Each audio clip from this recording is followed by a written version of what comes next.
Pada mosi kali ini, Dewan melarang sekolah untuk mengeluarkan siswa yang melakukan pelanggaran berat seperti merundungan dan juga kecanduan narkoba dan sebagainya.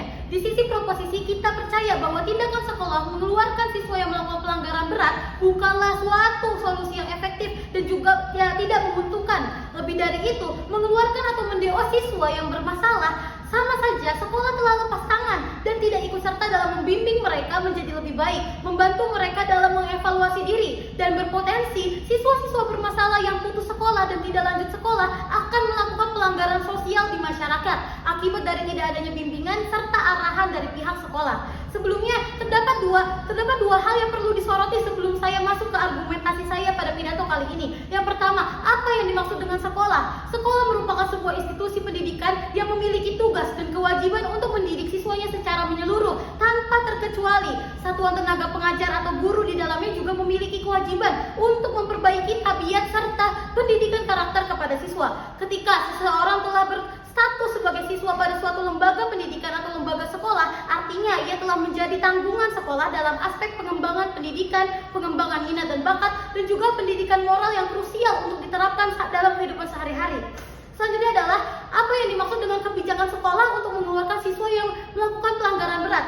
Kebijakan tersebut adalah kebijakan yang telah terjadi selama bertahun-tahun secara berulang-ulang dengan anggapan bahwa anak yang melakukan pelanggaran berat artinya tidak memiliki hak dan kesempatan untuk bersekolah lagi. Terdapat paradigma di masyarakat bahwa anak atau siswa yang bermasalah adalah mereka anak-anak bandel yang tidak bisa berkembang, anak-anak yang tidak memiliki potensi. Padahal nyatanya Dewan Juri yang terhormat, siswa yang melakukan pelanggaran berat seringkali hanya terjerumus ke dalam hal yang salah. Mereka dengan cepat akan menyesali perbuatan mereka dan dengan terbuka untuk meminta pertolongan dari pihak-pihak sekolah atau guru untuk memperbaiki moral mereka dan memperbaiki sifat mereka menjadi lebih baik.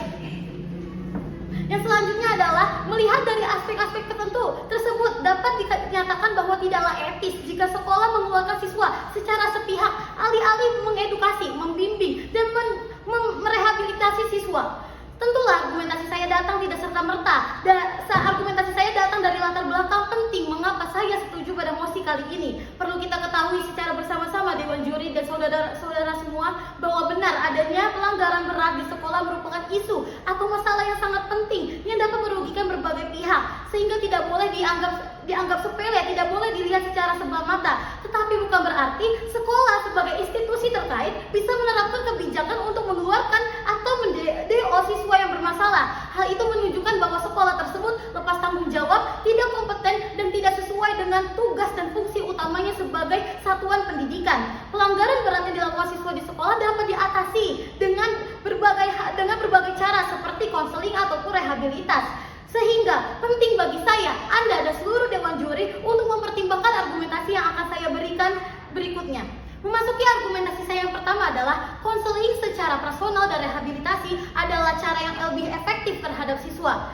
Memperkirakan apa yang disampaikan dari sisi oposisi bahwa mereka percaya bahwa mengeluarkan siswa merupakan suatu solusi yang mutlak dan sudah terbaik. Padahal nyatanya Dewan Juri yang terhormat, mengeluarkan mereka bukanlah solusi yang bersifat jangka panjang.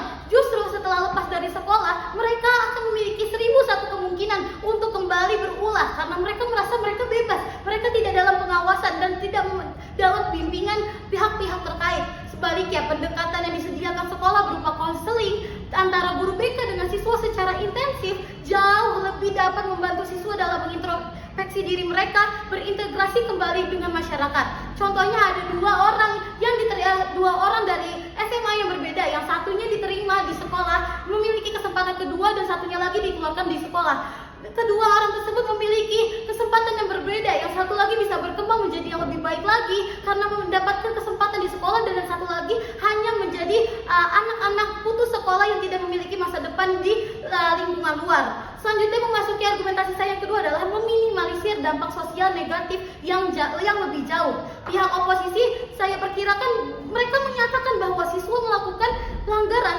harus diserahkan, harus diberikan kepada masyarakat atau orang tua. Sadari bahwa siswa-siswa kita tersebut masihlah anak-anak, masih berstatus anak-anak yang perlu dibawa bimbingan. Kita tidak bisa menyerahkan mereka hanya pada satu pihak yang tidak sesuai atau bahkan tidak maksimal dalam memberikan arahan kepada mereka. Bagaimana jika saat siswa dilepaskan ke masyarakat, mereka justru bergabung kepada kelompok-kelompok yang tidak benar, kelompok-kelompok yang dapat menjerumuskan mereka ke dalam hal yang salah, atau bagaimana jika orang tua mereka tidak kompeten dalam memberikan perhatian dan juga edukasi yang kepada mereka, sehingga mereka merasakan kekosongan peran yang lebih jauh.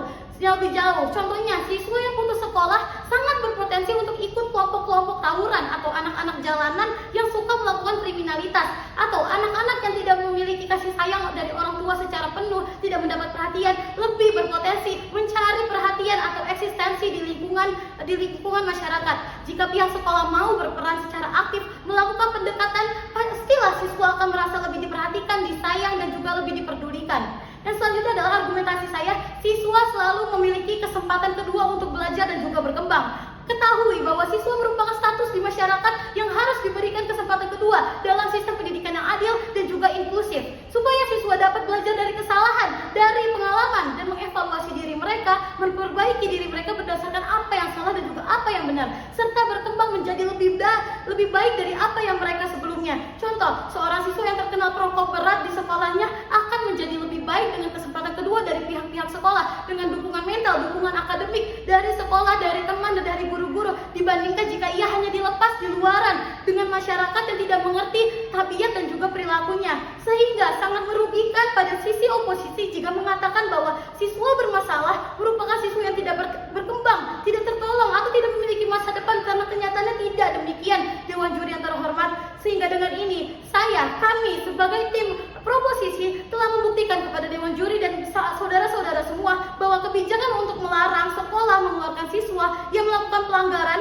berat merupakan suatu tindakan yang solutif, efektif, dan turut mempertimbangkan dan memperlihatkan dari perspektif siswa, tidak hanya dari salah satu pihak yang tidak menguntungkan keduanya. Dengan demikian dapat dikatakan bahwa perlu adanya kebijakan yang lebih baik lagi dan mengedukasi peserta didik. Bangga berdiri di sini sebagai tim proposisi. Sekian dan terima kasih.